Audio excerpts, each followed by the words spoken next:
السلام عليكم ورحمة الله وبركاته. معكم عيسى الإفريقي. أشكركم على المتابعة وعلى اللايكات، على التفاعل. أشكركم جدا جدا يا متابعين على كل الوطن الإفريقي والعربي والأوروبي. موضوعنا اليوم الحمد لله وصل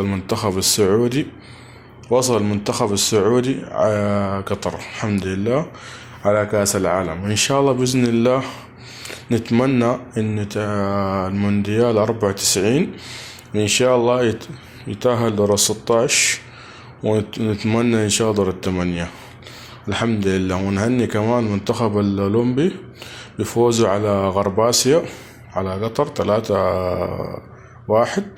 وإن شاء الله بإذن الله من مستقبل إن شاء الله الشهري نتمنى إنه يمسك المنتخب الأول إن شاء الله بإذن الله. اشترك ودي لايك.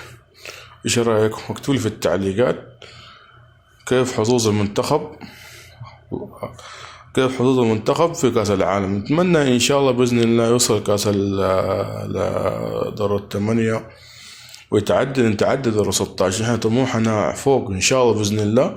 وإن شاء الله أملنا كبير من بعد الله في اللعبية بإذن الله إنه وصلوا، إنهم بيمثلوا الوطن ويحترموا التيشيرت اللي لابسينه بإذن الله. هم بيمثلوا دولة، ما بيمثلوا شعب. كلنا معاك يا خضر بإذن الله. إن شاء الله بإذن الله طموحنا عالي.